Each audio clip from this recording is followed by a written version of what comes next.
Ya, primero a ver esa pregunta. Una de las siguientes células es una célula fagocítica primaria en la sangre periférica. Linfocito, no. Eosinófilo, macrófago, basófilo, neutrófilo. Muy bien, neutrófilo. ¿Por qué no marcas macrófago? ¿Por qué no es macrófago? Porque es sangre periférica. Esta es una pregunta que en verdad ha entrado, ¿no? Así que ha entrado creo que en el ENAM o en el de salud, no me acuerdo. Pero para que se den cuenta que sabiendo ese dato, o sea, es importante, ¿no? El tema de cuando es sangre periférica o es tejidos, porque los pueden confundir. Ya, ¿cómo ocurre una fagocitosis? Acá les he puesto unos cuadritos de la fagocitosis. ¿Cómo ocurre la fagocitosis? Bueno, primero como les mencioné, ya les dije cuáles son los tipos de fagocitos que tenemos. Del macrófago, del monocito, cuando va a diferentes tipos de células. Pero tenemos acá, por ejemplo, que les mencioné, el receptor paramanosa. Ya, el receptor paramanosa es un tipo de reconocimiento de patrón. Y acá tenemos un microbio, ¿ya? Entonces, ¿qué pasa? Este microbio se une a este receptor de manosa. ¿Qué es lo que pasa? Lo primero que hace es tener este fagocito, ya que es como una pelotita. La primera cosa que se une y la membrana de la nada se empieza a mover y se empieza a hacer un hueco acá. Se empieza a hacer como un huequito. Y esto poco a poco se hace tanto hueco, que estos puntos se unen, estos puntitos se llegan a unir y este microbio queda metido adentro de lo que se llama el fagosoma. Ya, primero tenemos el fagosoma, donde está solito nuestro microbio, está solito, está esperando ya su sentencia de muerte. Y al costado hay una cosa que se llama lisosoma.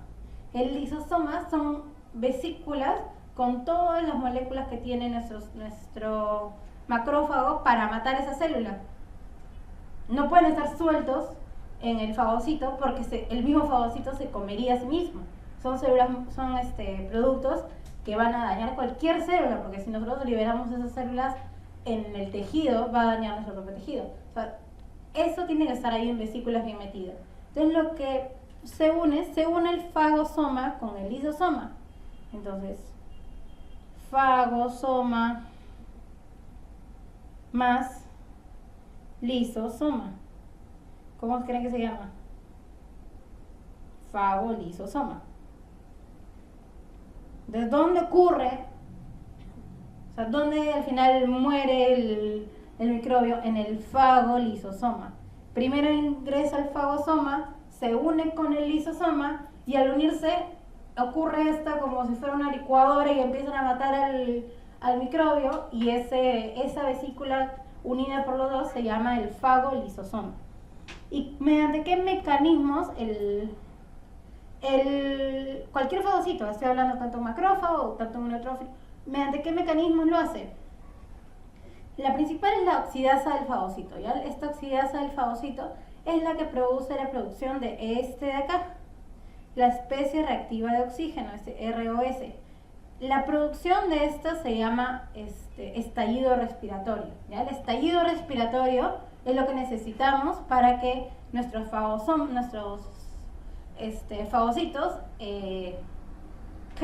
al final se coman las células y las engullan, ¿no? Y las destruyan y después ¿qué va a hacer?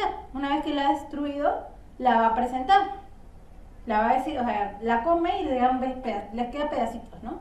Con esos pedacitos la presenta. Y dice, por si acaso esto me he comido y probablemente sea algo malo. Entonces después vieron la relación de los fagocitos con los linfocitos T, lo que genera la inmunidad adaptativa. O sea, el fagocito es la célula principal que se une con la inmunidad adaptativa, ¿ya? Porque la inmunidad adaptativa depende mucho de los fagocitos. ¿Por qué también dependen los fagocitos? Bueno, vamos a hablar después de las inmunoglobulinas. Pero ¿cuál es la principal función de las inmunoglobulinas? Opsonizar, ¿ya? ¿Sabemos qué significa opsonizar? Opsonizar significa, es como echarle sal y pimienta a una bacteria. Es como para hacerla rica y hacerla apetitosa para que vengan otras células y efectúen su función. El fagocito, o sea, tanto el macrófago el neutrófilo, tiene en su superficie, aparte que tiene los receptores para manoso, tiene receptores para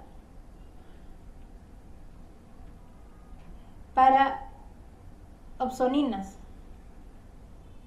Las opsoninas, la principal, la más importante, es las inmunoglobulinas, ¿ya? Es por eso, o sea, nuestro cuerpo necesita inmunoglobulinas porque los fagocitos son muchísimo más efectivos cuando un microbio está lleno de inmunoglobulinas, porque va de frente y lo ataca rápido. En cambio, si es que no tuviera las inmunoglobulinas, nuestro cuerpo se demoraría un montón en encontrarlo. Es por eso la importancia de las inmunoglobulinas. Las inmunoglobulinas no van a matar en sí a un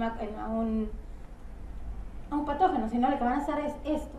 Es el aliado del fagocito. El fagocito las necesita. Pero tenemos otras opsoninas que también son importantes, que son el complemento, que ahorita voy a hablarles del complemento. ¿Ya? Entonces, las opsoninas son las que van a generar esto, las que van a hacer que una molécula, que una bacteria se vuelva apetitosa para el fagocito. Entonces el fagocito detecta esto y reacciona. No es que si es que no reacciona, pero es un proceso muchísimo más lento. En cambio con la inmunoglobulina es rapidísimo, es muy efectivo. Y también tiene paracitoquinas. ¿Y cuál es la principal? La que es como lo que necesita para funcionar. El interferón gamma, ¿ya? El interferón gamma es uno de los principales que necesita y es el que prácticamente lo ayuda a activarse.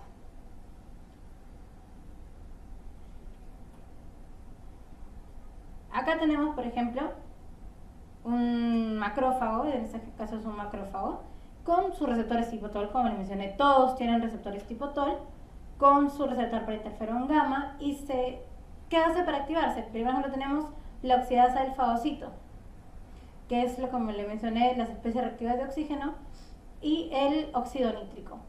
Aparte hay una más, que sobre todo que es más importante, que es la proteína como la elastasa, pero eso es más en el neutrófilo, como este gráfico es más del macrófago, no lo he puesto, pero otra forma de destruir a los microbios, de la muerte de los microbios, en el caso de la elastasa, en el caso de los neutrófilos, también tiene este otro mecanismo. Tanto el estallido respiratorio como el óxido nítrico son los que realizan, son los que promueven, los que causan la muerte de los microbios, como hemos hablado acá dentro del fago lisosoma, ¿ya? Óxido nítrico y las especies reactivas de oxígeno en el estallido respiratorio. Pero ¿qué otra cosa? No es la única función del macrófago. El macrófago también produce interleuquinas, ¿ya? Produce interleuquina 1, TNF, interleuquina 12.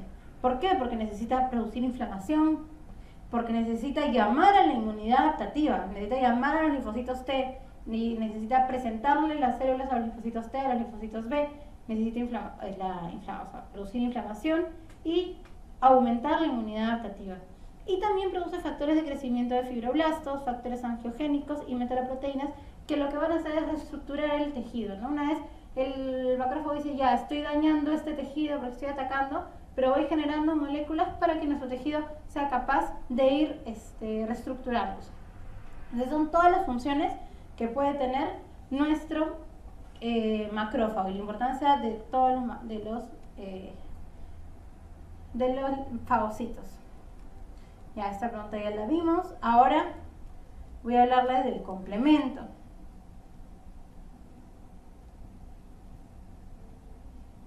La importancia del complemento es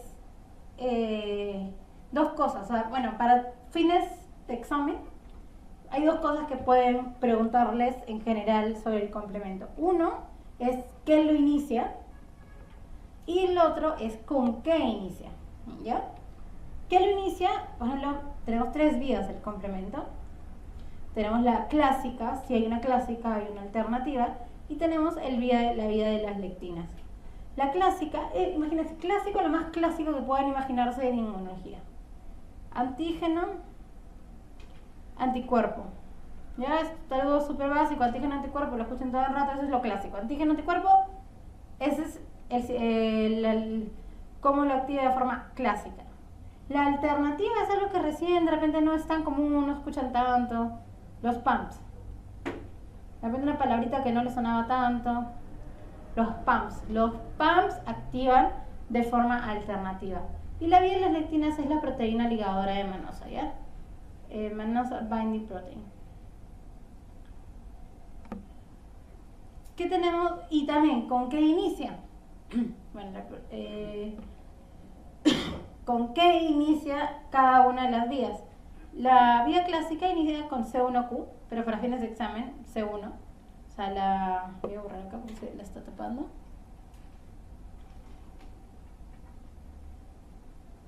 Ya, la clásica inicia con C1. ¿Cuál es la más clásica que puede haber? Que algo inicie con el 1. Entonces, C1 es la forma clásica. ¿Y cuál es lo alternativo? El C3, ¿ya? Esas son las más importantes. La lectina no es tan importante. La clásica C1, alternativa C3, ¿ya? Pero voy a hablar primero de la alternativa porque la alternativa es un poco más larga y la otra las puedo más o menos simplemente juntar a la vía alternativa. La vía alternativa se inicia con una... A ver, en cuanto al complemento, imagínense que son una serie de proteínas que se van juntando, se van juntando, se van juntando como si fuera una cascada, como que si no pueden controlarse. Una vez que se junta una, se tiene que juntar la otra, se junta la otra, se junta la otra y se forma una gran cascada que llega al complejo de ataque de membrana. Pero ¿cómo comienza? O sea, necesitamos saber cómo empieza todo. En la vía alternativa comienza con este C3, pero este C3 en verdad nunca no está solo. O sea, cuando comienza no está solo. O sea, para fines de preguntas le van a poner C3, ¿no? Pero cuando comienza está pegada a una proteína que se llama FB, que los agarra como si fuera un gancho, otra proteína que es la properdina. Y una cosita que se les pega aquí, que es el FD. ¿Ya? A todo esto, primero al FB, hay una palabrita que se llama clivar, ¿ya? Que clivar significa sacar un pedacito. Yo les voy a decir la palabra sacar pedacito, pero los fines técnicos es clivar. ¿Ya? Este FB se le saca como una cuñita, como un pedacito de torta, y ese pedacito de torta se convierte en BA. Cuando sale este pedazo de torta y el FB está incompleto, FB ya no es FB, sino si este es BA, esta parte es BB. A todo esto con el BB, FD, C3B y la properdina, se les pega el C3, ya el completo. ¿Ya? Y a todo esto se vuelve C3. Ya al C3 le pasa lo mismo que al BB. Se le saca una cuñita aquí, un pedacito de torta en la esquina, ese pedacito de torta sale, y si esto es C3A, acá tenemos C3B, como decir C3A más C3B es igual a C3, ¿ya? O sea, si tengo C3 y le saco C3A, me queda C3B. A todo esto se le pega C5, y al C5 le pasa exactamente igual.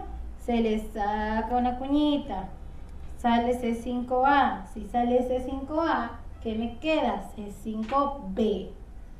Y ahí, una vez que tengo el C5, me empieza toda una cascada que ninguno se le saca la cuñita, ninguno se le saca el pedazo de torta. C6, C7, C8, C9. Es como que cuando ya llega acá ya no hay nada que lo detenga. Empieza C6, C7, C8, C9 y C9, que tiene estos filamentitos que se convierten en complejo de ataque de membrana. La clásica funciona exactamente igual, pero después con el C1, C1S4, C1S2, igualito se le sale la cuñita, C4 se convierte en C4B y después se le pega C2, a C2 sale y se le pega C2A, y de C2A va de frente a esta parte de C5. Se saltea toda esta parte de la alternativa y se va a este lado y obviamente otra vez al C5, se le sale una cuñita, sale C5A y comienza otra vez la cascada. C6, C7, C8, C9, complejo de ataque de membrana. Imagínense que acá tenemos la bacteria, ya tengo una bacteria acá. Y en eso, esta bacteria detecta un pump, o sea, para que pensamos que es una alternativa, por una vía alternativa. Un pump la detectó. Y después viene y se le pega esta cosa C3b, BBFD, se le pega encima. Una vez que se le pega encima, viene otro y se le pega. ¿Cuál es el otro que se le pega? El C3b. Va como procesos que van desencadenando otro proceso. Y se le va pegando, se le va pegando, se le va pegando, se le va pegando encima, lo van agarrando, o sea, lo van como que llenando de cositas, se va pegando alrededor de la membrana y al final se le pega el final, el C9.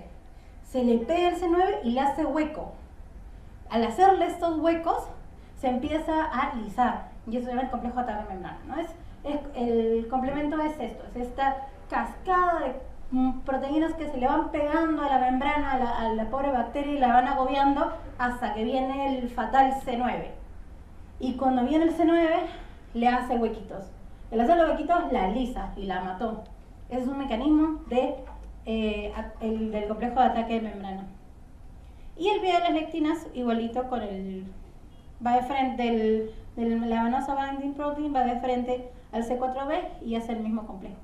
Pero nosotros nos damos cuenta acá que van quedando células, proteínas que van, esos pedacitos de torta que fueron cortando y fue saliendo. O sea, mira que tengo mi molécula, mi bacteria acá que está en el plasma, está dando vueltas y en eso se le van pegando cositas, pero mientras que se le van pegando estas proteínas, van saliendo estos pedacitos de torta, van saliendo a la torrente sanguínea estos pedacitos de torta. ¿Qué pasan con estos pedacitos de torta que van saliendo? Estos pedacitos, esas cuñitas que les dije, C3A, C5A, a esto se le conoce como anafilotoxinas. No se confundan con anafilaxia, ¿ya? Porque al menos en España han usado este parecido de los nombres para confundir en preguntas de examen. Y si es que no saben de verdad cómo funciona el complemento y qué es una anafilotoxina, pueden confundirse, ¿ya? La anafilotoxina son estos pedacitos de torta que han ido saliendo dando vueltas, ¿ya? Estos pedacitos de torta, C3A, C3B y C5, son los que van a generar aparte inflamación y aparte opsonización. O sea, aparte de estos pedacitos se le va a pegar a otras cosas, o sea, porque ya estamos en guerra. Es como que estas moléculas que están saliendo, esas proteínas, no están saliendo porque sí, están saliendo porque han atacado a una bacteria. Y lo que necesita hacer mi sistema inmune es generar mecanismos para seguir combatiendo. Entonces, si yo ya estoy atacando una bacteria con un complejo de ataque de membrana, estoy botando otras proteínas para que vayan y se le peguen a estas bacterias que ya estamos combatiendo para que venga un fagocito y lo mate. ¿Ya? Porque hemos hablado que el fagocito tiene receptores para opsoninas, ¿ya? Y las opsoninas pueden ser o las inmunoglobulinas, que les dije son las más eficaces, pero también está el complemento, ¿ya? El complemento, mediante estos pedacitos de torta que van volando, también se le pegan a otras bacterias y hacen que a la siguiente no tengas que hacer todo este complejo para atacar a la membrana y matar a esta bacteria, sino solamente le pegué un C3B, se le pegó un C3B y ahí vino el macrófago y se lo comió. Un proceso mucho más fácil que todo lo que les estoy contando de toda la cascada. Viene el macrófago y solamente se lo come. Solamente por este pedacito de proteína que ha salido por ahí, ya tenemos un mejor mecanismo. Entonces el sistema inmune también se va ayudando a sí mismo. Entonces tenemos el complemento que va a ayudar aparte a los fagocitos, por esto. Entonces el complemento es importante en la inflamación, o sea, va a generar también inflamación. Nosotros necesitamos la inflamación para combatir las bacterias. Va a generar opsonización para ayudar después a los fagocitos y va a generar ataque a la membrana. O sea, es todo esto lo que va a generar solamente un complejo de proteínas, ¿ya? Es por eso la importancia del complemento. Y bueno, al final de hablar de la inmunidad innata, un poquito de la citoquina, ¿no? Les estaba hablando bastante de la citoquina, pero ¿cuál es la importancia de la citoquina? Las citoquinas son como los mensajes de texto del sistema inmune, ¿no? por alguna forma tienen que comunicarse entre ellos. Tienen que decir, estamos en guerra contra esta bacteria, estamos en guerra contra el otro virus, estamos en guerra contra tal cosa. O también pueden mandar el mensaje, no tenemos nadie que nos ataque, no reaccionen, ¿ya? Por ejemplo, el TNF que les mencioné, es mediador de la respuesta inflamatoria, proteínas de fase aguda. La interleuquina 1 es muy importante, también se le conoce como familia de la interleuquina 1, porque la interleuquina 1 está compuesta por 7 proteínas proinflamatorias, que es la más importante, porque es la más importante, la más pirógena. Les hablé de los pirógenos exógenos, o sea, los que son de otros extraños, o los endógenos. Esta es la principal pirógena endógena, ¿ya? Que va a producir fiebre. Y aparte, en la interleuquina 1 tenemos 4 que son antiinflamatorias. Nosotros no podemos hablar solamente de proinflamación, de respuesta. Necesitamos también el sistema inmune, citoquinas y en general moléculas que regulen, digan, ya acabó la reacción y ya tenemos que apagarnos. Entonces, es tan importante lo que es proinflamación como lo que es antiinflamación. La interleuquina 6, que es también importante para reclutar y activar a los fagocitos, interferón gamma, interferón alfa o beta, es importante en la inmunidad mediante los virus. La interleuquina 10 es la más importante antiinflamatoria, inmunoreguladora. Necesitamos la interleuquina 10, porque si no solamente vamos a atacar. La interleuquina 10 es la que dice ya, chepi, ya basta, ya fue suficiente. Porque en nuestro sistema inmune, en nuestro cuerpo, a cada rato estamos haciendo respuestas, no nos damos cuenta, ¿no? Pero por ahí, en el almuerzo, no fuiste a un lugar muy bueno, la mayonesa no tenía algo muy cristiano y por ahí tu sistema inmune está que ataca ahorita, mientras que tú estás tranquilo acá prestando atención.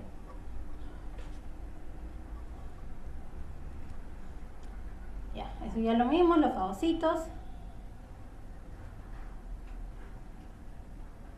Y había una pregunta de la... Bueno, quería poner más preguntas, pero ya después intentamos revisar eso.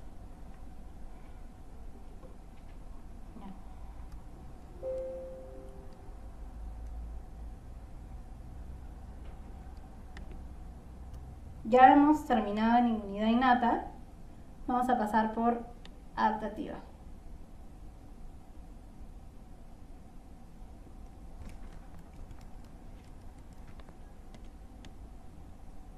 A ver esta pregunta, que también es de examen. ¿Cuál es una característica particular del sistema inmune innato? Antes de pasar a la adaptativa, para saber que les ha quedado claro innato. ¿Su especificidad? ¿Es específica? No. ¿Inducción de memoria inmunitaria permanente? No. ¿Reconocimiento de patrones moleculares vinculados al patógeno, PAMPs, por proteínas de la familia TOL? Sí, ya. No intervención de células presentadoras de antígeno, no. Tenemos la zona dendrítica, que es la célula presentadora de antígeno por excelencia. Y la participación de linfocitos B y T, no, que es de la inmunidad adaptativa. Ya.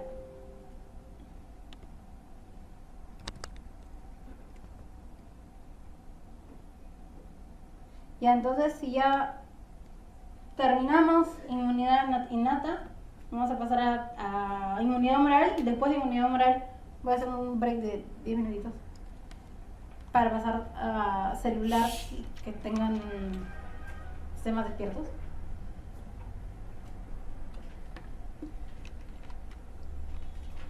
Okay. Entonces ya pasamos todo lo que hace nuestro cuerpo hasta la segunda barrera, ¿no? Los fagocitos. Pero vienen ya los principales de la inmunidad, de la respuesta inmune, que son los linfocitos B o los linfocitos T. Acá tenemos a la derecha un gráfico, no sé qué tan grande se ve, pero un gráfico de un linfocito B, ¿ya? El linfocito B, bueno, en general los linfocitos y en general nuestras células inmunes, no solamente es nuestra célula inmune que tiene su receptor, ¿ya? Necesitan, así como ven que tiene un montón de cosas, así es, tiene un montón de cofactores, un montón de receptores que van a ayudar a que se genere una respuesta inmunológica, lo que nosotros le conocemos como sinapsis inmunológica.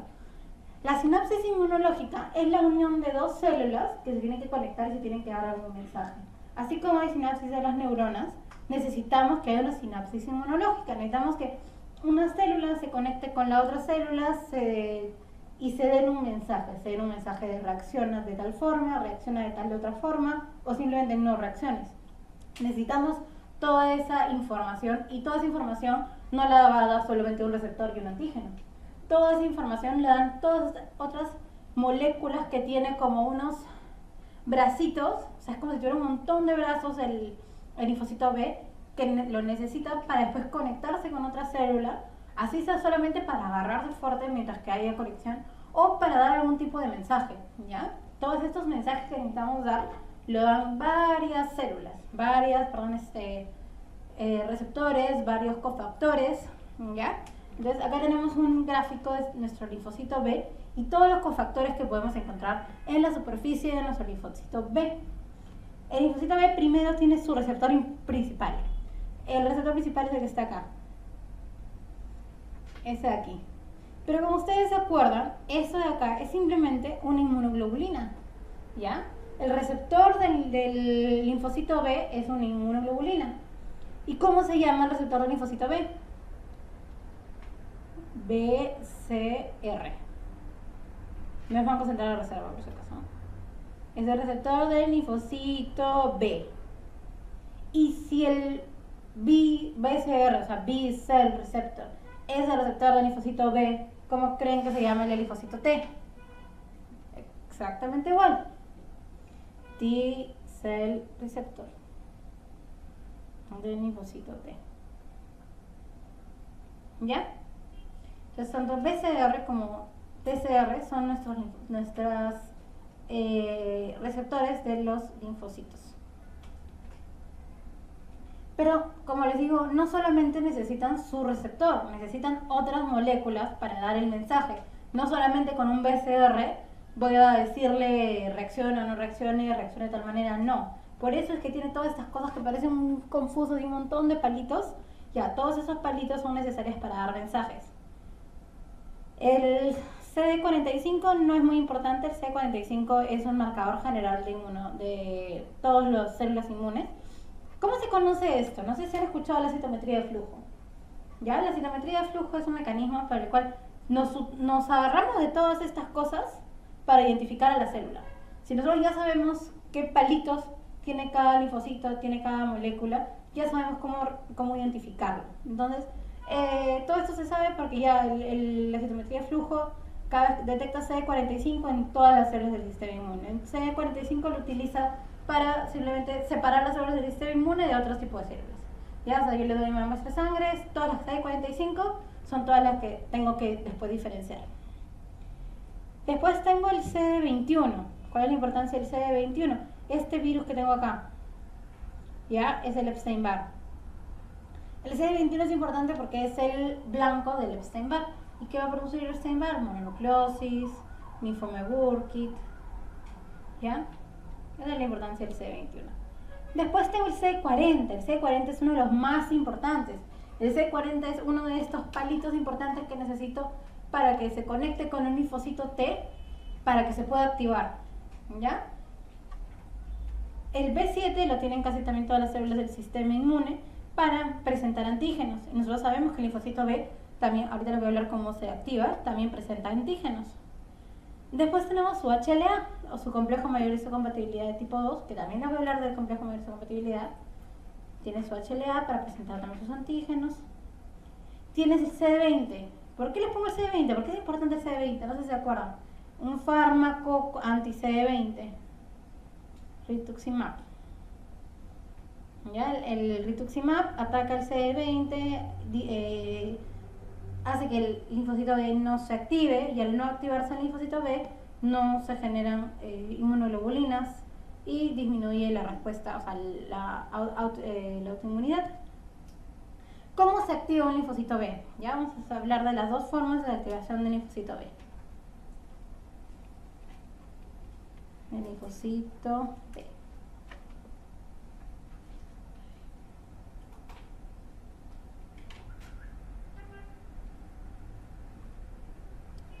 Una puede ser sin el linfocito T y la otra es con linfocito T. ¿Ya? Sin linfocito T, simplemente acá tengo mi linfocito B con su receptor, su BCR, encuentra un antígeno, se activa y produce células plasmáticas, probablemente productoras de IgM. Ya bota acá su IgM, son como estrellitas. Bota su IgM. Estas IgM tienen una vida media más baja, no es una reacción tan fuerte, pero puede activarse. Simplemente yo tengo un antígeno, me activo. Pero ¿cuál es la mejor forma de que un linfocito B se active? La mejor forma, lo ideal y lo que debería ocurrir, o sea, para que haga una buena respuesta, es de que acá está el linfocito B, por un lado, igualito, reconoce un antígeno y después lo procesa y después lo presenta. Ya lo presenta en su complejo mayor de su compatibilidad. Lo está presentando acá. Y en otro lado del cuerpo, por otro lado, tenemos un linfocito T. El linfocito T no reconoce así nomás. El linfocito T normalmente le presentan.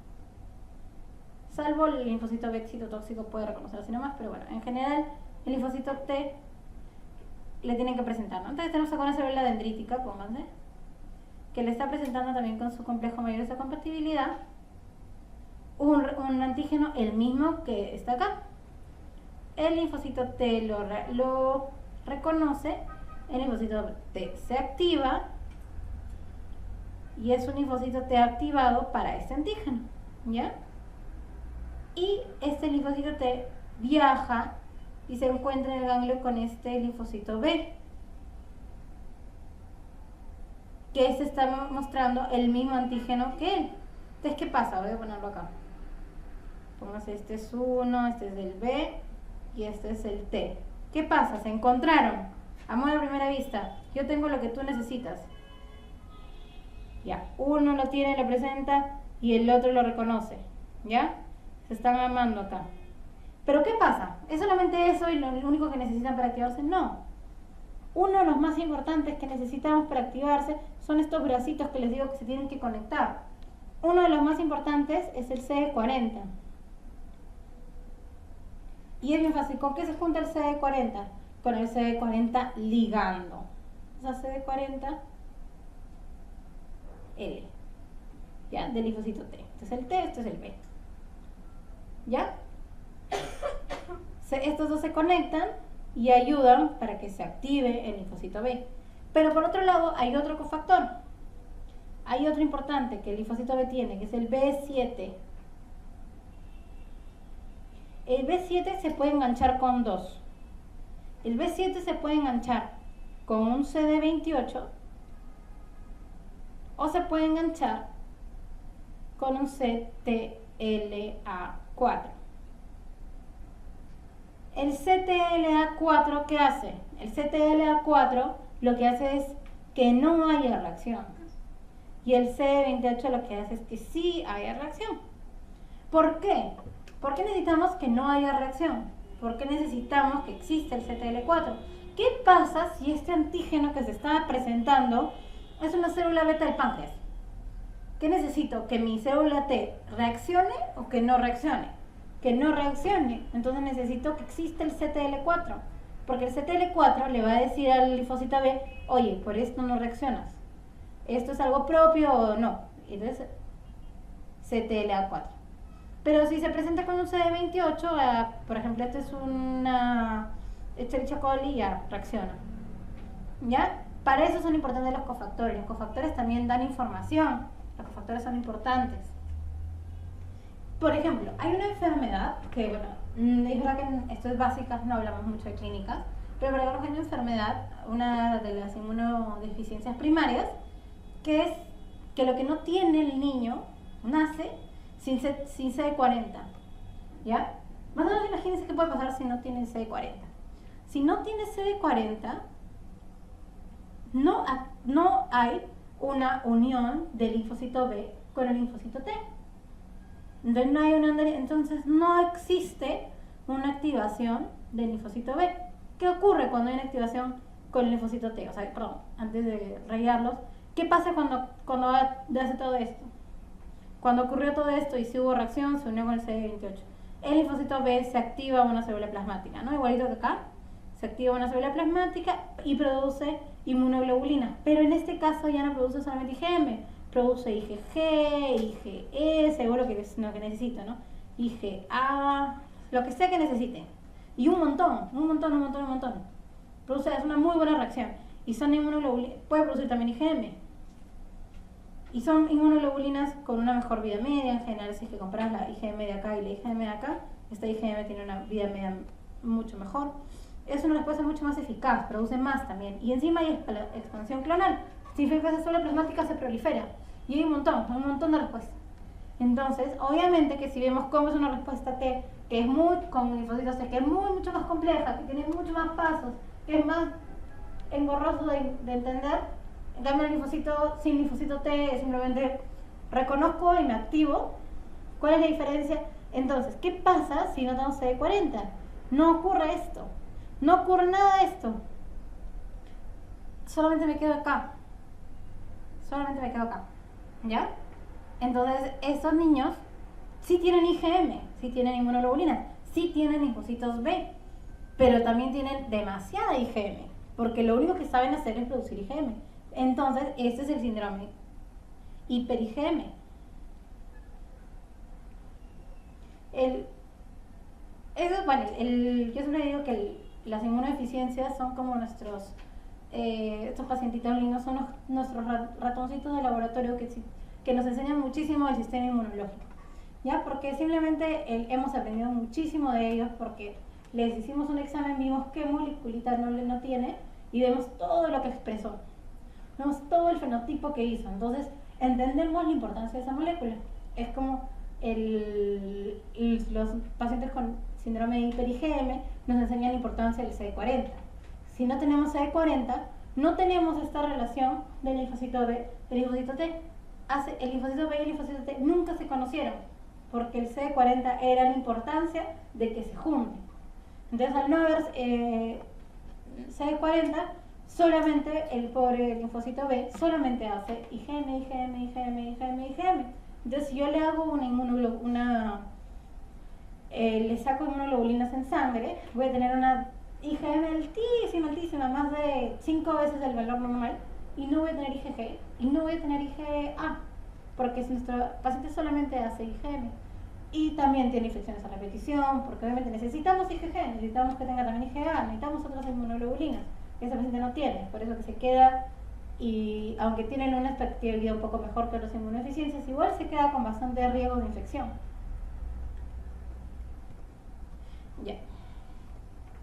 Ya hemos hablado de cómo se activa el linfocito B. Ahora, cuando se activa, ¿qué hace? Produce inmunoglobulinas. Ya, las inmunoglobulinas que están acá está, cómo es la estructura de una inmunoglobulina. La estructura de una inmunoglobulina es primero una cadena pesada y una cadena ligera. Estas son dos cadenas, ¿ya? Esta es una y esta es otra. Esta es grandota, ¿no es cierto? Y esta es más chiquitita. Entonces, esta es la pesada y esta es la ligera. ¿Ya? La pesada, pues acá, capa lambda, no es tan importante, pero esta ligera de acá, esta chiquitita que parecía menos importante, es la más importante, porque la cadena ligera es la que nos va a decir qué inmunoglobulina es, ¿ya? Si estamos ante una A, si estamos ante una G, una E. Si es alfa, es una IgA, si es gamma, es una IgG, si es epsilon, es una IgE, delta, D, mu, M, ¿ya? El tipo de cadena ligera es la que nos va a dar el tipo de inmunoglobulina. Y después tenemos una reacción constante y una fracción cristalizable. La fracción constante es la que es todo esto de acá. Es lo que necesito, bueno, hasta acá. Es lo que no varía, ¿ya? Todas las inmunoglobulinas G tienen esto, tienen igualito. Es la fracción cristalizable y no varía. Esa es la parte que se va a unir a nuestra célula, acá abajo. Por ejemplo, si acá tengo un receptor de alta afinidad para IgG, por ejemplo el fagocito que va a detectar inmunoglobulinas, o un mastocito que va a tener receptores para IgE. Esta es la parte que se va a unir, ¿ya?